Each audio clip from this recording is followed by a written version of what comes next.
Hello and welcome to Pellicar. This is Nuts and Bolts, episode 18, Fantasy Warfare Edition, Part 2. This is a show where we talk about world building as it pertains to RPGs, storytelling, and Dresden's Tale in particular. I've been living the dream for over 3 decades now. My first console was an Atari 2600, and you better believe I played some Missile Command. My first RPG experience was Expedition to the Barrier Peaks, first edition. Along the way, I've been involved in some great campaigns. I've done some writing, and I've published a few things. Am I expert?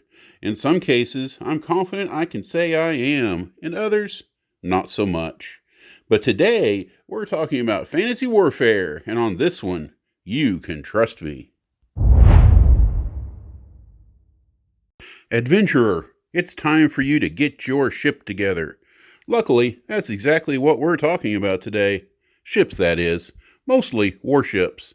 When we think about heroic naval battles, our minds go directly to pirates.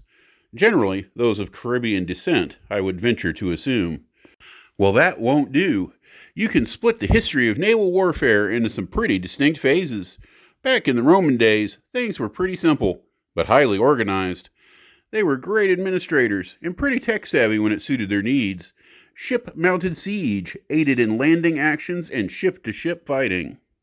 When the empire collapsed, most of Europe took a pretty big step back. Sure, the Byzantines had their fancy Greek fire, but most naval powers got busy tying their ships together and throwing rocks at each other.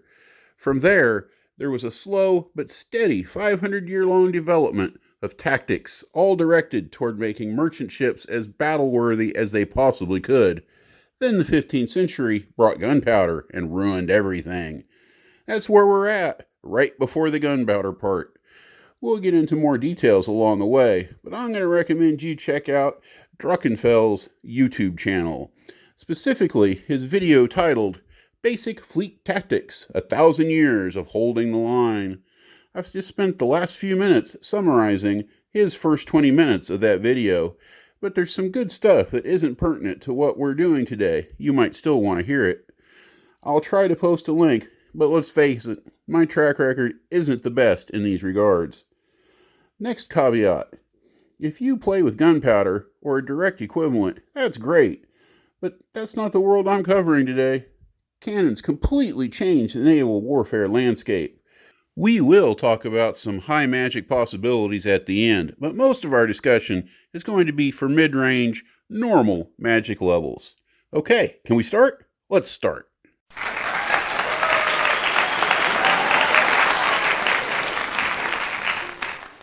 At low power levels, not much changes in fantasy.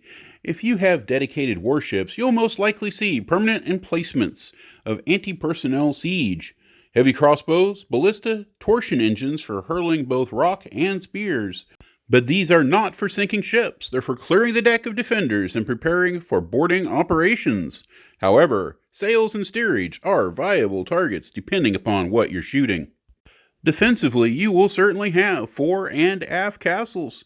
These were both developed in the 13th and 14th centuries, steadily becoming more elaborate. They are essentially shipboard fortifications to protect your archers and light siege. In larger craft, the crow's nest will likely house your best archer. After all, you might as well be true to the trope of your best lookout being your best archer. In single combat, ships might maneuver for hours, coming in and out of range, attempting to put defending sailors out of commission. In mass combats, the goal is for local superiority, essentially outmaneuvering the enemy to surround and apply force to individual targets. Ships, especially warships, are expensive investments. Hence, whatever magics are available will usually be in play. The magical strengthening of physical objects is pretty simple in most fantasy settings. This could be through material-enhancing spells, alchemy, or the use of unique woods. Not many of us have resisted placing a few ironwood trees around their landscape. Once boarded, you've got 2 options, capture or sink. Obviously, capture is preferable. A boat is a beast of a prize. If that's not in the cards, sinking a ship, or otherwise putting it out of commission, becomes a much different proposition once a few motivated warriors are on board. High-strength characters with a magical axe will make short work of a mast. However, in combat-prone craft, the lower mast might just be wrapped in iron to avoid such a fate. Below the waterline, the ship is again vulnerable to strength attacks from within. Just a few small leaks can be a real drag. In the real world, boarding is always close quarters. In a fantasy world, don't forget the sky or the depths. Magical flight isn't that tough to achieve, and there's always aquatic races. So let's start working our way up the fantasy ladder. What does magic and other quirks of fantasy setting bring to bear? Once you've established the rules of speed and maneuver, it's time to think about airborne and subsurface. A ship sailing with the wind is usually going to be a lot quicker than sea elves or Ranaen. Even without wind, oars out, a galley is still going to be moving fast in a straight line. Both these cases are easily enhanced in a magical world. A little summoned wind can go a long way, and a few high-stat strength rowers will make a difference as long as the oars can handle it. Just a stray thought here. Without the need for cannon broadsides, ships will be wider than we're used to seeing in those pirate movies. For coastal ships, you're likely to always have oars available. If your ship tech is particularly advanced, you might have a few famous clipper types, built thin and sleek for speed, but that's a heck of a thing, even for a fantasy world, and will almost definitely carry extra enchantments to go along with them. Okay, back to the fish people. In a combat situation, you're usually not running in a straight line, so you are not at top speed as you chart your course to victory. That means the flyers and the swimmers are back in business. The obvious tactic is putting a hole in the ship from below. However, it's not that easy. Again, depends upon your game rules, but you don't have any hard ground to stand and push off from. Stabbing a hole is usually just a good way to propel yourself backwards. That still leaves the rudder as a target, but everybody's going to know it. It will be protected. At the very least, I should think a few protrusions to keep the amateurs away. Magical wards are a possibility, as are zombified octopods. Just remember, whatever's down there, it's probably going to be permanent placement. It will have to be streamlined and triggered to release. So what about boarding a ship from below? Probably easy for an unprepared merchant ship. They'll have low decks optimized for loading and unloading. If they're wary, they may have out anti-boarding nets, and there will always be lookouts. Warships, however, are effectively floating keeps. They will be defended from subsea incursion. That doesn't mean it's impossible. It just won't be easy. Flying is an option, but again, there will be obstacles. First, you're likely to be seen at a distance. You are going to be exposed on your flight in, and just because you get a few birdmen on deck doesn't mean you've won. Remember those castles, fore and aft? They're not just meant to fire on other ships. If you're amidships, you can be fired on from every angry archer they've got. Alright, let's take a look at some of the obvious stuff we've skipped over. What about your low-rank mages? Whether they're warlocks, wizards, sorcerers, or witch doctors, they're going to have a lot of the same tricks. Likely, they'll be positioned with the archers. They might magically grease a deck, fire dart a few enemies, or throw up a wall of obscuring fog. Do you want to wear armor? Sure, why not? Full plate is fine on a ship, as long as you don't fall off. You better know your pushing and driving rules, because Mr. Metalhead is going to be the target for expulsion. Mind you, even swimming in street clothes is a chore. What about casting spells at sea? Wield your powers as a GM. Characters not used to life on a boat may find themselves getting penalties thrown at them every time they try to puke over the edge. Spellcasting might be considered under duress. And it's not just the magic users. Penalties might apply to everything from longswords to special abilities and feats. Keep in mind, though, these are hardy adventurers. Even modern-day wimps usually get over seasickness on normal seas after just a few days. Now let's kick it up a notch. If you're in a world where mid-level adventurers are common, it will affect your navy. By mid-level, I mean 5th to 8th in most systems. Magic users have picked up a good booking of spells, and priests can do a few cool things in their provinces. Fighters have become tanks. By common, I mean most towns will have a team or two. Cities could have a dozen. In addition, you'll have a lot of retired or semi-retired adventurers operating from solo positions. they'll be practicing the safer side of adventuring life. For instance, ship captains, low-end enchanters, or bodyguards. Because of people like this, the ships are always going to be a step ahead of the adventurers. What do I mean by that? If a battle group is carrying 2 or 3 5th level fighting teams, a batch of 9th level craftsmen were likely involved in the building of that boat to start with. Ships aren't built to sail off to war for a season. They are intended to last for years. With retrofits, decades. What this means is a dedicated warship is going to be hard to destroy with a gimmick. In the world stage we've set for this section, they will be built to take a fireball or a lightning stroke. That doesn't mean they can't be overwhelmed, but you're going to have to work for it. Merchant ships, on the other hand, will likely surrender like an unarmed caravel faced off with the dread pirates anybody. These ships are built for hauling cargo, not fighting. At our level 2 developmental stage, they will be specialized, but not for war. That said, in times of conflict, you will have converted merchant ships to fill the ranks. With that in mind, even boring coastal traders will have minor castles in case duty calls into dangerous waters. However, such converted ships will not have the magically hardened hulls and built-in perks of a warship. That's right, there's still a place for spellfire and enhanced anti-ship siege. It'll be funner to talk about fully dedicated warships, though. If your region of focus has had even just a couple hundred years to build up a seafaring culture, our Stage 2 world will likely have some mighty grand ships. Remember, high-level adventurers also means high-level engineers and shipwrights. I think bigger is better. Squadrons of maneuverable longships might be a thing, but at the heart of your fleet will be the ships of the line. Unless you've developed to the point of magical exocet anti-ship missiles, size matters. World navies spent 1,000 years proving that point until the pendulum of offense versus defense finally swung to the left. Now let's talk some particulars. How does our hypothetical second-gen ship of the line look, and what can she do? She's gonna be big and chunky. Most likely she'll be armed with light siege and gunners capable of knocking down a normal mass with no more than 20 rounds fired. She'll host warriors. Even in D2, you might already have some pretty spiffy-looking barracks for the Marines stationed on board. If your alchemy is good, she'll be super resistant to fire, and might even have a flamethrower apparatus effective to 10 meters. Key points will be reinforced by magically hardened wood.